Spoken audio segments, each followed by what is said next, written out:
Hello everybody. നമ്മളിന്ന് സംസാരിക്കാൻ പോകുന്നത് മെഡിറ്റേഷനെ കുറിച്ചാണ്. ഞാൻ 24 days കൺസിസ്റ്റൻ്റ് ആയിട്ട് എനിക്ക് മെഡിറ്റേഷൻ ചെയ്യാൻ സാധിച്ചു. എനിക്കൊരു 31 ദിവസം കൺസിസ്റ്റൻ്റ് ആയിട്ട് ചെയ്യണമെന്നായിരുന്നു ആഗ്രഹം, ബട്ട് എനിക്കതിന് പറ്റിയില്ല. അത് എന്തുകൊണ്ടാണെന്ന് ഞാൻ പറയാം. അതിന് മുന്നേ എനിക്ക് 24 days കംപ്ലീറ്റ് ചെയ്തപ്പോൾ എന്തൊക്കെ എഫക്ട്സ് ആണ് എനിക്ക് ഉണ്ടായതെന്നും കൂടെ ഞാൻ പറയാനായിരിക്കും. ഓക്കെ, ഫസ്റ്റ്ലി എന്തുകൊണ്ടാണ് ഞാൻ മെഡിറ്റേഷൻ ചെയ്തതെന്ന് പറയാം. നമുക്കിപ്പം നമ്മളുടെ ലൈഫിൽ കുറേയധികം കാര്യങ്ങൾ, അതായത് over thinking, stress, anxiety, self doubt, അങ്ങനെ കുറേ കാര്യങ്ങൾ നമ്മളുടെ ജീവിതത്തിൽ നമ്മൾ അറിയാതെ തന്നെ നമുക്കിങ്ങനെ വന്നുകൊണ്ടേയിരിക്കും. സോ അതൊക്കെ വരുമ്പോൾ നമുക്കിങ്ങനെ വരുവാണ്. നമ്മൾ വിളിക്കാത്ത അതിഥികൾ എന്ന് പറയുന്ന പോലെ തന്നെ നമ്മളുടെ ജീവിതത്തിലേക്ക് അതിങ്ങനെ വരികയാണ്. അത് വന്ന് നമ്മളെ അഫക്റ്റ് ചെയ്തിട്ട് നമ്മളങ്ങ് പോവുകയാണ്. നമ്മളും എങ്ങനെ അതിനെ ബ്ലോക്ക് ചെയ്യണമെന്നൊന്നും അറിയില്ല. പക്ഷേ മെഡിറ്റേഷൻ ചെയ്ത് കഴിഞ്ഞപ്പോൾ ഇതിനെല്ലാം ഒരു സൊല്യൂഷനാണ് ശരിക്കും ഉണ്ടാകുന്നത്. അതിന് ബെസ്റ്റ് ഒരു എക്സാമ്പിൾ എന്ന് പറയുന്നൊരു സീനുണ്ട്, മെട്രിക്സിലാണെന്ന് തോന്നുന്നു. ബുള്ളറ്റ് ഇപ്പം നമ്മൾ ഷൂട്ട് ചെയ്യുമ്പോൾ ബുള്ളറ്റ് വളരെ സ്ട്രെയിറ്റിലായിരിക്കും ബുള്ളറ്റ് പോകുന്നത്. നമുക്കതിന് എനിക്ക് ഏത് മെട്രിക്സിലാണോ എന്ന് തന്നെ എനിക്കറിയത്തില്ല, അതിനെ നമുക്ക് കർവ് ചെയ്യാൻ പറ്റും. അതായത് എന്തോ ഒരു പവർ വെച്ചിട്ട് നമുക്കതിനെ വളയ്ക്കാൻ പറ്റും. അതേപോലെയാണ് മെഡിറ്റേഷൻ. നമ്മളുടെ തോട്ട്സിനെ നമ്മൾ അഫക്റ്റ് ചെയ്യാതെ തന്നെ നമുക്കതിനെ തിരിച്ചു വിടാൻ പറ്റും. ഇപ്പോൾ ഒരു നെഗറ്റീവ് തോട്ടായിരിക്കും, അത് നമ്മളുടെ മനസ്സിൽ വരുന്നുണ്ടായിരിക്കും, ബട്ട് നമ്മളതിനെ അഫക്റ്റ് ചെയ്യാതെ നമ്മൾ അതിനെ മാറ്റി നിർത്തി അത് നെഗറ്റീവ് തോട്ടാണെന്ന്, ഇപ്പോൾ ഒരു പോസിറ്റീവ് തോട്ടിനെ ഒരു പോസിറ്റീവ് തോട്ടാണെന്ന് നമുക്ക് ദൂരെ നിന്ന് നമുക്ക് കാണാൻ പറ്റും. ആൻഡ് മോറോവർ അഫക്റ്റ് ചെയ്യാതെ തന്നെ നമുക്കതിനെ മാറ്റി നിർത്താൻ പറ്റും. ഓക്കെ, അതാണ് എനിക്കുണ്ടായ ഒരു ആദ്യത്തെ ഒരു എഫക്റ്റ് എന്ന് പറയുന്നത്. പിന്നെ രണ്ടാമത്തെ ഒരു എഫക്റ്റ് എന്ന് പറയുന്നത്, നമുക്ക് ക്രിയേറ്റീവായിട്ടുള്ള ഐഡിയാസ് ഇങ്ങനെ കിട്ടിക്കൊണ്ടേയിരിക്കും. അതായത് നമ്മളിപ്പം മെഡിറ്റേഷൻ ചെയ്യുമ്പോൾ കുറേയധികം തോട്ട്സ് ഇങ്ങനെ വന്നുകൊണ്ടേയിരിക്കും. നമ്മൾ ചെയ്യുന്ന എന്തെങ്കിലും ഒരു കാര്യത്തിനെ കുറിച്ചായിരിക്കും. സോ അതെല്ലാം കുറച്ചും കൂടെ നമ്മൾ പോലും വിചാരിക്കാത്ത പല ഐഡിയാസും ഇങ്ങനെ ചെയ്തിരുന്നെങ്കിൽ കൊള്ളായിരുന്നു എന്ന് നമുക്ക് ബ്രില്യൻ്റ് ആയിട്ടുള്ള ഐഡിയാസ് നമുക്കിങ്ങനെ കിട്ടിക്കൊണ്ടേയിരിക്കും നമ്മൾ ഇരിക്കുകയാണെങ്കിൽ. ഈ രണ്ട് കാര്യങ്ങളാണ് എനിക്ക് മെഡിറ്റേഷൻ കൊണ്ട് ഒരു ഭയങ്കര ഒരു എഫക്റ്റായിട്ട് എനിക്ക് തോന്നിയത്. ഇനി ഞാൻ എന്തുകൊണ്ടാണ് എനിക്കത് കൺസിസ്റ്റൻ്റ് ആയിട്ട് 31 days എനിക്ക് ചെയ്യാൻ പറ്റാഞ്ഞത് എന്ന് ഞാൻ പറയാം. അപ്പം ഞാൻ വിചാരിച്ചില്ല, ഞാൻ ആദ്യം ഭയങ്കര ട്രെയിനിങ്സോ കാര്യങ്ങളോ ഒന്നും എടുക്കാതാണ് മെഡിറ്റേഷൻ അങ്ങനെ ചെയ്യണമെന്ന് പഠിച്ചത്. സോ മെഡിറ്റേഷനിൽ 3 കാര്യങ്ങൾ വളരെയധികം ഇമ്പോർട്ടൻ്റ് ആണ്. ഒന്നെന്ന് പറയുന്നത് പോസ്ചർ, ഒന്നെന്ന് പറയുന്നത് നമ്മളുടെ ഐസ്, മൂന്നെന്ന് പറയുന്നത് നമ്മളുടെ ബ്രീത്തിങ്.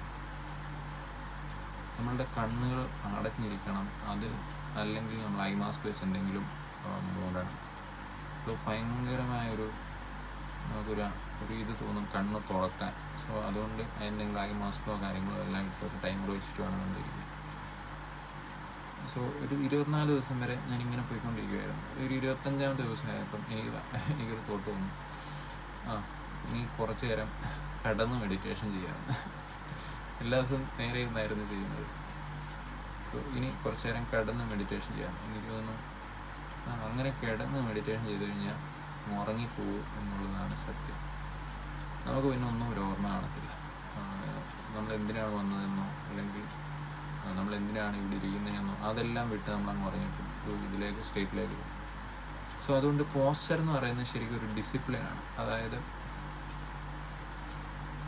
ഇപ്പം നമ്മളാണെങ്കിൽ ജോലിക്ക് പോകുക, അല്ലെങ്കിൽ ഒരു ടൈ കെട്ടുക.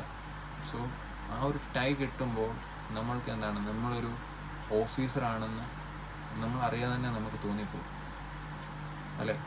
ആ ഒരു ഡിസിപ്ലിനിലേക്ക് നമ്മൾ കിടക്കുകയാണ്. നമ്മൾ ജോലി സ്ഥലത്താണ് വന്നതെന്നും അല്ലെങ്കിൽ നമ്മൾ ഇവിടെ ജോലിക്കാണ് ഇരിക്കുന്നതെന്നും ആ ഒരു ടൈ കെട്ടുന്നതിലൂടെ അല്ലെങ്കിൽ ആ ഒരു ഫോർമൽസ് ഇടുന്നതിലൂടെ നമ്മൾ അറിയാതെ തന്നെ നമ്മൾ ഇതെടുത്തു. അതേപോലെയാണ് പോസ്ചർ. നമ്മൾ പോസ്ചർ നമ്മൾ കറക്റ്റ് മെയിൻറ്റെയിൻ ചെയ്യുകയാണ്. അതായത് നമ്മുടെ ബാക്ക് ബോൺ അത് നമ്മൾ സ്ട്രെയിറ്റ് ആയിട്ട് വെച്ചിട്ട് ചെയ്യുകയാണെങ്കിൽ നമുക്ക് നമ്മുടെ തോട്ട്സിനെയൊക്കെ കുറച്ചും കൂടെ ഒരു പവറിൽ നമുക്ക് നിർത്താൻ പറ്റും.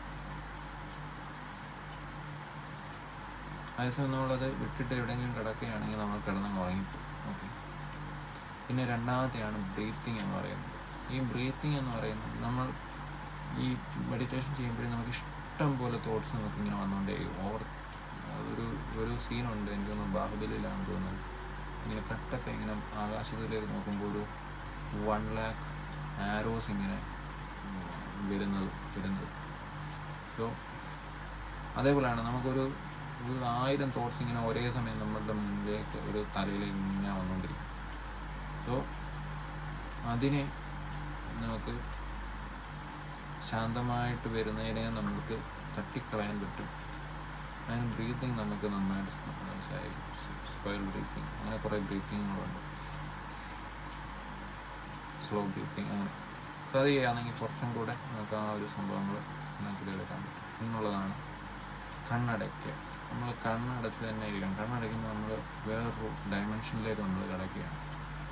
അതായത് ഇപ്പം നമ്മൾ കണ്ണ് തുറന്നിരിക്കുമ്പോൾ നമ്മൾ എന്തിനെങ്കിലും ശ്രദ്ധിച്ചിട്ടായിരിക്കും ഇരിക്കുന്നത്.